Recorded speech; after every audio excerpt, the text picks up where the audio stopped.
हाँ जी, जय श्री श्याम सभी को। हम exercise 4.2 class 10th quadratic equation chapter शुरू कर चुके हैं। उसमें हम एक्सरसाइज 4.2 के 4 क्वेश्चन तक कर चुके हैं। आज हम क्वेश्चन नंबर 5 करेंगे क्वाड्रेटिक इक्वेशन का। तो इस एक्सरसाइज को कंप्लीट करेंगे और कोशिश करेंगे कि 4.3 का एटलीस्ट बेसिक ज़रूर किया जाए आज। तो एक्सरसाइज के इस क्वेश्चन को हम सोल्व करते हैं। क्या कहा है? The altitude of A right triangle is 7 centimetre. एक राइट एंगल ट्राइंगल है, उसका altitude 7 centimetre less than it's base, उसके बेस से 7 सेंटीमीटर कम है उसका altitude. If the hypotenuse is 13 centimetre, अगर हाइपोटेनिस 13 सेंटीमीटर दिया गया है, फाइंड द अदर 2 साइड्स, तो उसकी 2 साइड्स बतानी है। एक हाइपोटेनिस से गिवन है, बाकी की 2 बतानी है हमें। तो मैं ये कराने से पहले आपको राइट एंगल ट्राइंगल के बारे में बताऊंगी। हम क्लास 8 में भी और क्लास 9th में भी कर चुके हैं इसके बारे में। फिर से हम इसको रिमाइंड करते हैं क्या होती है right angle triangle. Right angle triangle में एक एंगल राइट 90 डिग्री का होता है, एक एंगल 90 डिग्री का होता है। ये 90 डिग्री का एंगल है। ये इसका क्या है? इसका इस ट्राइंगल का ये बेस है, ये इसकी हाइट है, और ये इसका क्या है? हाइपोटेन्यूस है। ये इसका क्या है? ये इसका हाइपोटेन्यूस। हाइट को हम परपेंडिकुलर भी बोल सकते हैं, इसको एल्टीट्यूड भी इसी को बोलते हैं, एल्टीट्यूड। ये इसका एल्टीट्यूड है। राइट एंगल ट्राइंगल का एक बेसिक फॉर्मूला होता है क्या? जो इसका एक फॉर्मूला होता है जो इसका हाइपोटेन्यूस का स्क्वायर किसके इक्वल होता है? Perpendicular square plus base square. ठीक है, हाइपोटेन्यूस स्क्वायर किसके इक्वल होता है? Perpendicular square plus base square.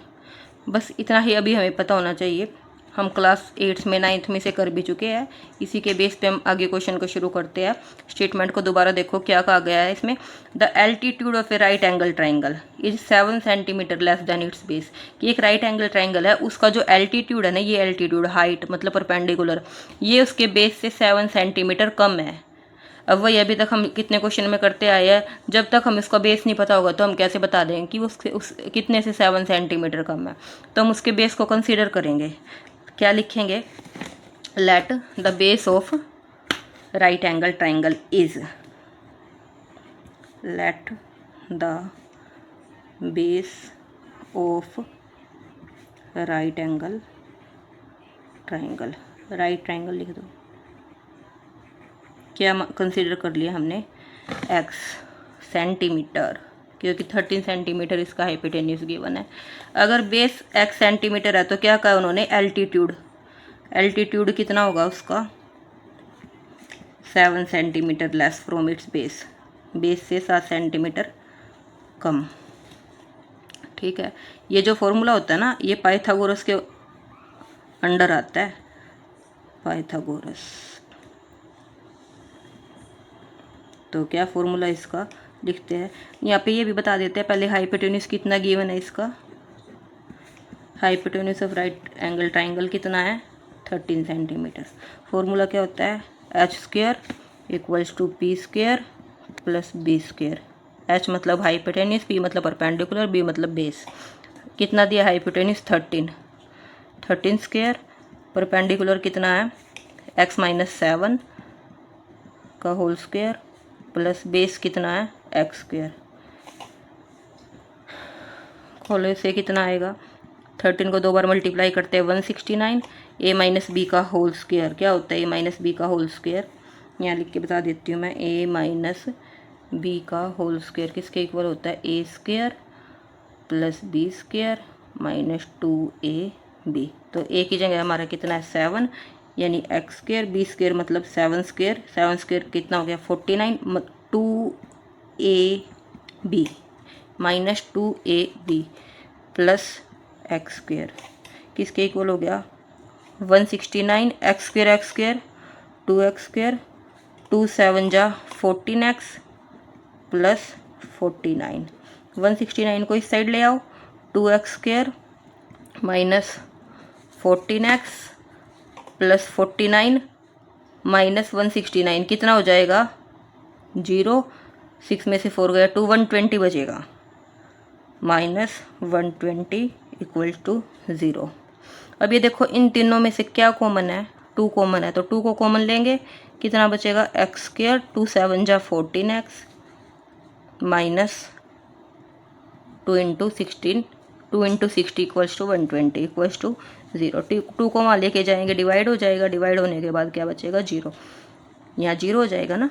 X square minus 7x minus 60 equals to 0। वही अब इसके फैक्टर करने हैं, मल्टीप्लाई करें तो 60 आए, प्लस या माइनस करें तो 7 आए। ऐसे कोई दो नंबर बताओ। 10 6 जा 60, 10 और 6 16, 10 में से 6 गया 4 नहीं बनता, तो 12 5 जा 60 और 12 में से 5 गए 7, हाँ ये बन रहा है। तो इसको लिखेंगे एक्स स्क्वायर माइनस 12 माइनस 5 करने पे 7 आता है, into x minus 60 is equals to 0।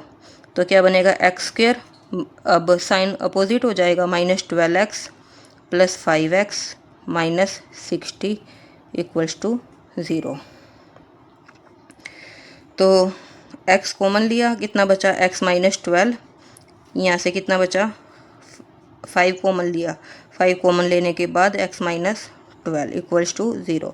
दोनों में क्या कॉमन है, x माइनस 12 कॉमन है, तो कितना बचा यहाँ से x प्लस 5 इक्वल्स टू 0। एक बार इसको 0 रखेंगे, एक बार इसको 0 रखेंगे। 0 रखने के बाद क्या होगा देखो, either x plus 5 equals to 0 और x माइनस 12 इक्वल्स टू 0। अगर हम x प्लस 5 को 0 लेके चलते हैं तो x की वैल्यू कितनी आ जाती है 5। अब देखो x की वैल्यू 5 आई, हम x किसको कंसीडर करके चले थे, बेस था ना ट्राइंगल का, और कभी भी ट्राइंगल का बेस नेगेटिव नहीं होता, तो ये रिजेक्ट हो जाएगा। x equals to base of triangle ना, बेस ऑफ ट्राइंगल माइनस 5 आया, इट्स नेग्लेक्टेड, नेग्लेक्ट कर दिया इसे। तो अब ये x प्लस 5 नहीं ले सकते, तो दूसरा क्या है x minus 12। So x minus 12 equals to 0। तो x की वैल्यू कितनी आ गई यहाँ से 12, x की वैल्यू 12 आ गई। x किसको कंसीडर करके चले थे, बेस था ट्राइंगल का, बेस ऑफ ट्राइंगल x, और x कितना आया 12। और इन्होंने कहा था, हमने कंसीडर किया था यहाँ पे कि एल्टीट्यूड उसके बेस से 7 कम है, तो x माइनस 7 लेके चले थे हम। एल्टीट्यूड ऑफ ट्राइंगल कितना x माइनस 7, x माइनस 7 मतलब 12 माइनस 7, 12 माइनस 7 मतलब 5 सेंटीमीटर।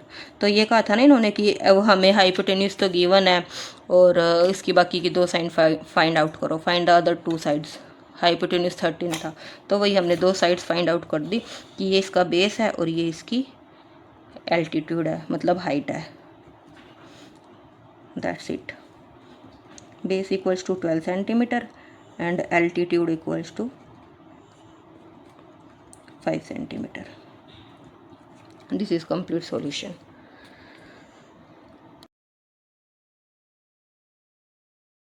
हाँ जी, नेक्स्ट क्वेश्चन करते हैं। इसमें क्या कहा गया है, a cottage industry produce a certain number of pottery articles in a day. एक इंडस्ट्री है, वो एक दिन में कुछ आर्टिकल्स को बनाती है। It was observed on a particular day that the cost of production of each article was 3 more than twice the number of article। क्या कहा, थोड़ा पढ़ते पहले। it was observed on a particular day, ऐसा देखा जाता है कि किसी पर्टिकुलर डे पे the cost of production of each article, हर एक आर्टिकल के cost of production क्या है 3 more than twice, 3 ज़्यादा है उसके ट्वाइस से। किसके ट्वाइस से, number of article produce on that day, उस दिन जितने आर्टिकल बनाए जाते हैं ना उसके ट्वाइस से 3 ज़्यादा है। क्या ज़्यादा है, उसकी कॉस्ट। किसकी कॉस्ट, जो आर्टिकल बनाए जाते हैं उनके प्रोडक्शन की कॉस्ट। दोबारा बताती हूँ, कोई आर्टिकल है, उन आर्टिकल की हमें कॉस्ट दी है, वो किस तरह दी है, जितने आर्टिकल बनाए जाते हैं ना उसके ट्वाइस से 3 गुना ज़्यादा उन आर्टिकल के प्रोडक्शन की कॉस्ट है, इतना बोला गया। फिर क्या कहा, if the total cost of the production on that day was ₹90, और टोटल कॉस्ट कितनी दी गई है उसकी 90 rupees. Find the number of article produced and cost of each other. एक तो ये बताने कि कितने आर्टिकल बनाए गए, दूसरा ये बताना है कि हर एक आर्टिकल की कॉस्ट कितनी थी। यहाँ पर क्या कहा गया है कि जो उसकी कॉस्ट है वो 3 ज़्यादा है उसके ट्वाइस से। किसके ट्वाइस से, number of article produced on that day. तो इसी को ही हम कंसीडर करके चलेंगे।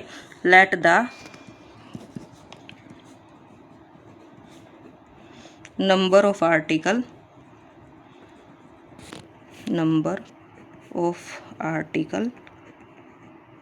प्रोड्यूस्ड टू बी, कितने आर्टिकल बनाए जाते हैं produced to be is equals to x. तो कॉस्ट कितनी दी है उनकी, कॉस्ट ऑफ प्रोडक्शन, उन्हीं आर्टिकल के प्रोडक्शन की कॉस्ट कितनी है, 3 ज़्यादा है उसके ट्वाइस से। पहले तो इसको ट्वाइस किया, इसका ट्वाइस किया और फिर इससे 3 ज़्यादा दिया। फिर अकॉर्डिंग टू क्वेश्चन क्या कहा है, टोटल कॉस्ट दी है हमें, टोटल कॉस्ट ऑफ प्रोडक्शन कितनी है 90 रुपीज़। अब मान लिया मैंने ना आपको मैंने ये क्वेश्चन बिल्कुल सेम कराया है पीछे। ये कहा है कि आप 2 पेन लेके आओ, एक पेन की कॉस्ट 20 रुपीज़ है, तो आप 2 पेन के कितने रुपए दोगे, 40 दोगे ना। इन दोनों को मल्टीप्लाई किया, मतलब जितने लेके आने और जितनी उसकी कॉस्ट है। अब ये जितने आर्टिकल है उसकी और जितनी इनकी कॉस्ट है उसको मल्टीप्लाई करेंगे तो क्या आएगी हमारी टोटल कॉस्ट। टोटल कॉस्ट कितनी दी है, total cost 90 rupees equals to 90 रख दो। बस इसको आगे क्वाड्रेटिक इक्वेशन को सोल्व करना है। एक्स को 2x से मल्टीप्लाई किया 2x स्क्वायर, एक्स को 3 से किया 3x और 90 को इस साइड ले आए, -90 इज इक्वल्स टू 0।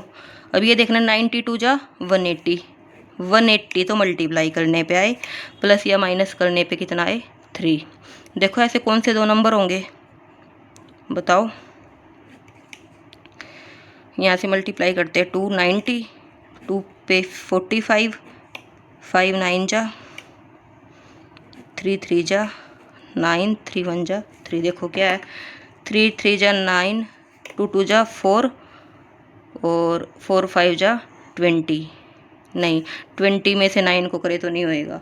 अच्छा 5 3 जा 15, 3 2 जा 6, 6 2 जा 12। हाँ ये हो रहा है 5 3 जा 15 और 2 2 जा 4, 4 3 जा 12। 15 और 12 को माइनस करेंगे तो हमारा 3 आ जाएगा, मल्टीप्लाई करेंगे तो 90 आएगा। लिख दो इसमें 2x स्क्वायर प्लस 3 कब आएगा, sorry 5 minus 15 minus 12 into x minus 90 equals to 0। तो क्या हुआ यहाँ से 2x square plus 15x minus 12x minus 90 equals to 0। x common लिया, कितना बचा 2x प्लस 15 और यहाँ से माइनस कॉमन लिया। यहाँ 12 और 90 किस लेवल पे इकट्ठे जाते हैं 6 की पे, तो 6 2 जा 12 माइनस 15 6 जा 90। यहाँ माइनस कॉमन लिया था, ये पॉजिटिव हो गया, ये माइनस था तो ये भी पॉजिटिव हो जाएगा। अब दोनों में से कॉमन क्या है 2x प्लस 15। यहाँ कितना बचा x माइनस 6 इक्वल्स टू 0। अब या तो ये 0 है या ये 0 है, either 2x plus 15 equals to 0 और x माइनस 6 इक्वल्स टू 0। अगर ये 0 होता है तो यहाँ से x की वैल्यू कितनी आएगी -15/2। x हम किसको कंसिडर करके चले थे, नंबर ऑफ आर्टिकल। क्या नंबर ऑफ आर्टिकल नेगेटिव हो सकते हैं, तो नहीं हो सकते, इसलिए ये नेगलेक्ट हो जाएगा, इट्स नेगलेक्टेड। तो जो पॉजिटिव है यहाँ से फाइंड आउट करेंगे। x माइनस 6 इक्वल्स टू 0, तो x की वैल्यू कितनी आ गई 6। x हम किसको कंसीडर करके चले थे, number of article.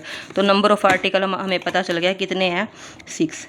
Number of article is 6, x equals to 6 and cost of each article, cost of each article, हर एक आर्टिकल की कॉस्ट क्या थी, क्या लेके चले थे हम यहाँ पे 2x प्लस 3 ना, उसके ट्वाइस से 3 ज़्यादा 2x प्लस 3, तो 2x की जगह कितना आया 6 प्लस 3, 2 6 जा 12 प्लस 3 इक्वल्स टू 15 रुपीज़। ये चीज़ें 2 चीज़ें बतानी थी हमें, find the number of article and the cost of each article, this is this.